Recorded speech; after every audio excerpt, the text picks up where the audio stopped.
Gang members targeting, watching your home and your family. It's happening in America.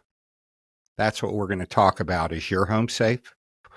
Folks, it doesn't get much worse than gangs, some in ghillie suits, sniper suits, watching homes. Tonight, watching people come and go from their own homes for the express purposes of breaking in and robbing them of the things that we all have worked hard to build over our lifetimes.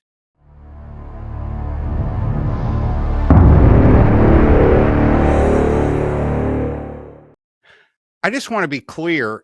If that doesn't concern you, if you're not concerned about protecting your family and protecting the things you've worked hard against thugs and criminals from other countries who come here expressly to target you and steal your things, then I don't know what's going to get your attention. Folks, we're living in a very different America.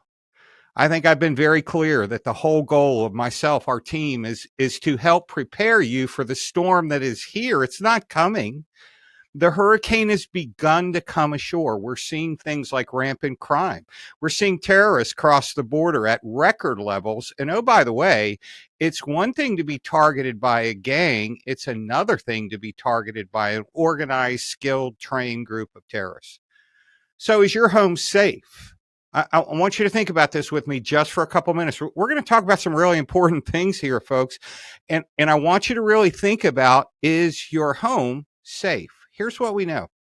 This group came from another country and is highly skilled. I've been reading some of the research on how they're doing what they're doing. It's scary. They actually wear ghillie suits in the Marine Corps.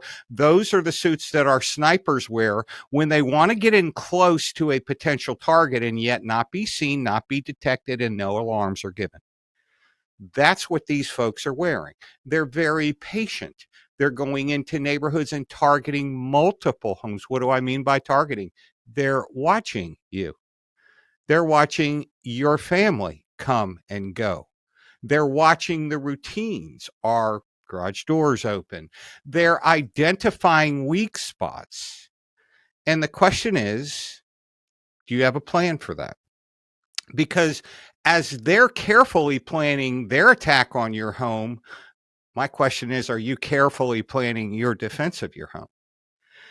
See, because if you know your weak spots, then you're going to be able to fortify your weak spots. That's a big thing in the military. It's a big thing in law enforcement. We want to predict as much as we can how the enemy may attack us, and more importantly, how we may attack them.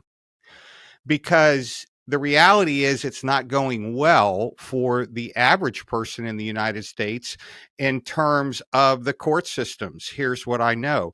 Several of these folks have been arrested, and guess what? They bonded out right away and they disappear. So the gangs that we would have the opportunity to debrief, learn from, identify where the stolen property, they smile as they walk out of the courtroom after some judge has just let them go. And oh, by the way, they're stealing hundreds of thousands and millions of dollars worth of stuff. So can they afford a good attorney? You betcha. So their plan is clear. The question is your plan clear? Let's think about it for a minute. They're targeting, they're watching, they're also attacking at the weak spots, which, by the way, their weak spots that they've identified consistently are second floor windows and doors. You know, I consult with a lot of very high-end homeowners. And traditionally, the second floor is not something homeowners want to invest in because they don't think that someone's realistically going to get up there. Although we watch on the video, if you watch multiple videos of these occurrences, they are absolutely attacking the weak spots. So the question is, are all your windows and doors hardened, secure, especially on the second floor? Are you hardened up, so to speak, basement windows? Because any of those can be points of attack. So that's the first question I'll ask you. Are your windows and doors hardened? The second thing I'm going to ask you, do you have proactive technology? Now, proactive technology is very, different than reactive technology. Reactive technology are cameras that you can go to and show the detectives nice pictures of hooded folks that you can't possibly identify. Proactive technology means that they are utilizing analytics. They're identifying threats even from the roadway and beginning the process of alerting and notifying even police if you've got it set up that way. So given that they're only taking 15 minutes, would it be important that the police got there within 5? Proactive technology, access control. You've got sensors, ground motions technology. All of this stuff so easily integrates, but you got to prepare for it. So, do you have proactive technology? Do you store your valuables in a truly safe place? In this particular case, it was a safe bolted to the floor in the master bedroom. I got a newsflash for you. That's not necessarily a place that crooks aren't going to look. So the question becomes, how do you create truly safe areas? And some of that is creative, but some of it's just real practical. Obviously, safes are easily cut into or opened by professionals. So the question becomes, where do we store our valuables? Obviously, if it's high levels of valuables, you want to have offsite storage. You want to have safety deposit boxes and places like that. But where are you currently storing your valuables, your family things? Now, here's the most important question, and this is the fourth one. What are you willing to do now to protect your family in the days ahead? Because these folks just happen to want your property.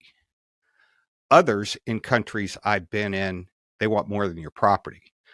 They may want you. May want to kidnap for ransom. Let me tell you, I lived in San Diego. I was an agent in San Diego.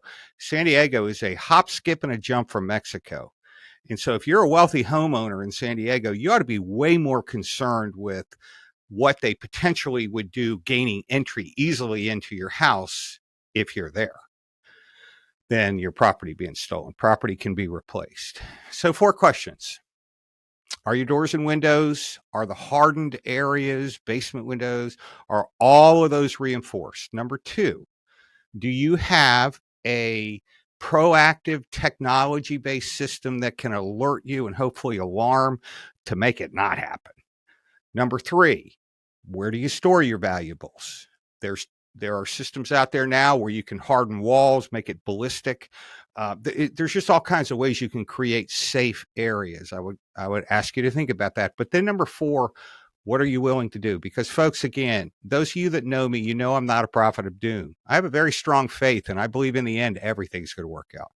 But I think we're going into some very difficult times right now. So, what are you willing to do now to protect your family, to keep your family safe? Because I'll guarantee you, if needed, that will be the most important investment you've ever made in your life. So I hope this is helpful for you. I hope that your homes do become safe areas, safe places, safe zones, because you, like me, see the storm that's here, know it's going to get more challenging in the days ahead, and you're taking proactive steps based on love of your family and others to make sure that you're prepared for the storm. Just like a Cat 5 hurricane coming ashore, we don't wait till the last minute. We get on it as soon as we see it coming. So I hope this is helpful to you folks. I hope and pray that you stay safe out there. God bless you. We'll see you next time.